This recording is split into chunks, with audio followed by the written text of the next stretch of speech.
তো টাকি থেকে বেরিয়ে এখন আমরা যাচ্ছি ধান্যকুড়িয়ার উদ্দেশ্যে। টাকি থেকে প্রথম যে মোড়টা সেখান থেকে ডান দিকে বাঁকতে হয়।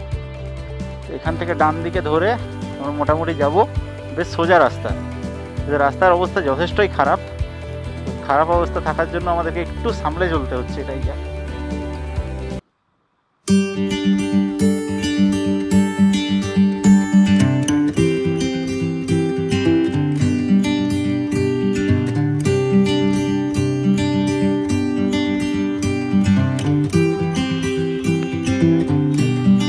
ঢুকলাম বসিরহাট। এখন বোধহয় বসিরহাট বাজারের কাছাকাছি আছি। ধান্যকুড়িয়া যাওয়ার রাস্তা এখান থেকে কোন দিকে যাব? এখান থেকে যাব সোজা, তাই তো? রাস্তার অবস্থা এখনও ডিগ্রেডেড, পুরো যাচ্ছে তাই হবে, খারাপ আছে রাস্তা, কিচ্ছু বলার নেই। এক এক হাত গর্ত এক এক জায়গায়, মানে পুরো অফরোডার নিয়ে এই রাস্তায় আসতে হবে। এইসব জিনিসও পাওয়া যায়। 13 কিলোমিটার এসছি, মানে টাকির ওই ধারটা থেকে 13 কিলোমিটার এসছি। অনেকক্ষণ পর পাওয়া গেছে একটু ভালো রাস্তা। এইসব রাস্তা কি আর মানুষে ছাড়ে?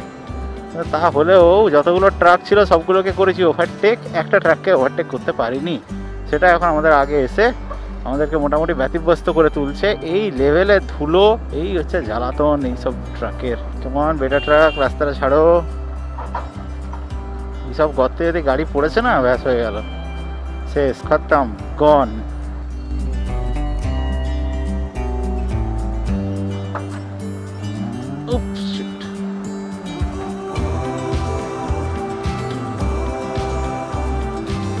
সো অনেকক্ষণ ধরে গাড়ি চালিয়ে অনেক কষ্ট করে অনেকগুলো গর্তে গাড়ি পড়ে মানে ভেঙে চুরে আলটিমেটলি এসে পৌঁছলাম এই জায়গাটায়। সত্যি একটা অসাধারণ মানে আউটলুক আছে জায়গাটার। তো এই জায়গাটার সম্বন্ধে যা যাবতীয় জিনিস সেগুলো এক এক করে বলি। আচ্ছা, এই জায়গাটা ভেতরে এখন ঢোকা যাবে না মনে হচ্ছে, জায়গায় গেট বন্ধ। তো এটা হচ্ছে বালিকা ভবন বলে একটা জায়গা, এখানে আগের দিকে নাকি মেয়েরা থাকতো। তো এটা বাদেও আরেকটা জায়গা আছে যেটা হচ্ছে বল্লভ ভবন। বল্লভ ভবন যাওয়ার জন্য সামনের দিক থেকে ডান দিকে বাঁকতে হবে, সেটা নিয়ে যাচ্ছি তোমাদেরকে, চলো।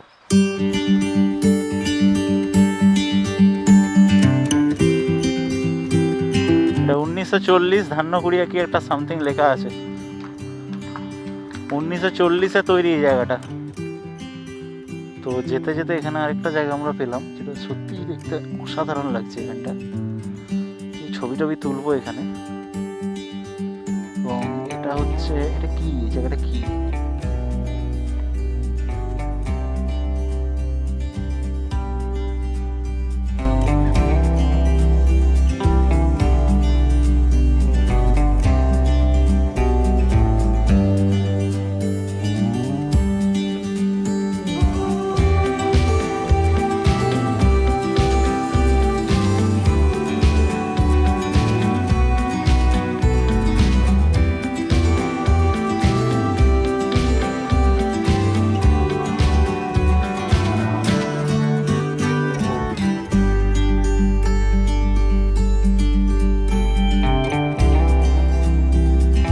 এই যে জায়গাটা আপনারা দেখছেন এটা হচ্ছে বল্লভ বাড়ি।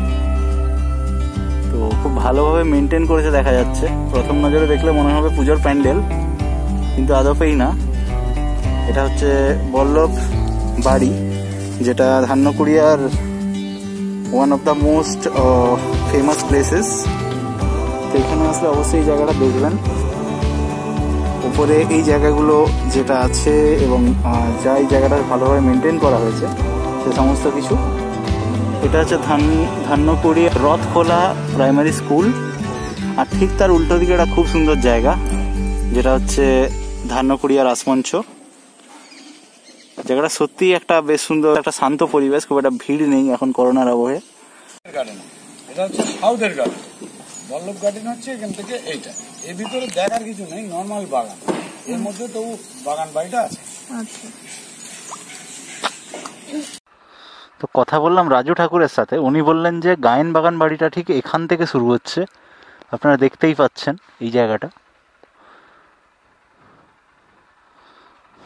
বেশ মানে শান্ত একটা ব্যাপার। এখানে পুরনো পোড়া ইট দিয়ে জায়গাগুলো তৈরি, তার পাশেই নতুন ইট নামানো আছে, JAN, জান ইট। পুরোনোর পাশে নতুনের কোনো জায়গা আপাতত নেই।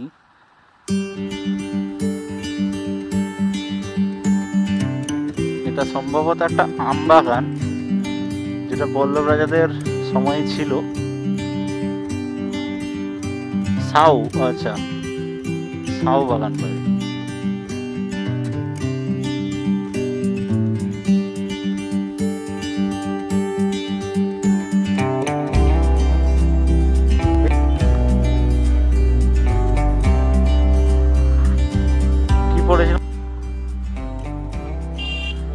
আমরা কলকাতা যে টাকি রোডটা, সেই কলকাতা টাকি রোড যেটা ঘুরে ঘুরে যাচ্ছে বারাসাত দিয়ে, সেই রাস্তাটা এসে উঠলাম ধান্যকুড়িয়া থেকে।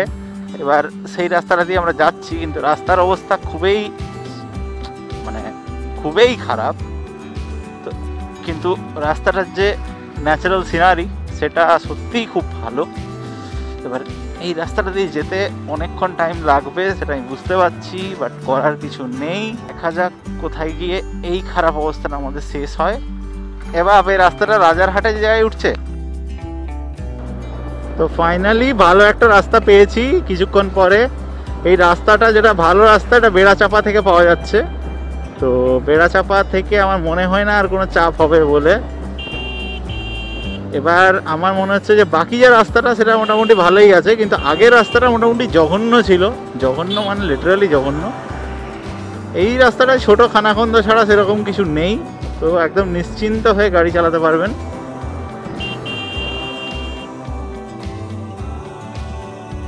তো এখন আমরা যাচ্ছি রাজারহাট দিয়ে, আর এই যে জায়গাটা পড়ছে, জাস্ট সানসেট হচ্ছে অ্যান্ড জাস্ট একটা মানে ওয়াইড লেভেলের সিনারি, মাঝে রাস্তা, এদিকে দুদিকে হেড়ি। জায়গাটা রিয়েলি দেখার মতো। এদিকে অনেক আগে আমরা ঘুরতে আসতাম, সেই স্মৃতিগুলো তো রয়েই গেছে। তো ব্যাস এনজয় করুন, দেখুন রাস্তাটা। ভালো লাগলে অবশ্যই কমেন্টে জানাবেন। জায়গাটার নাম হচ্ছে খড়িবাড়ি।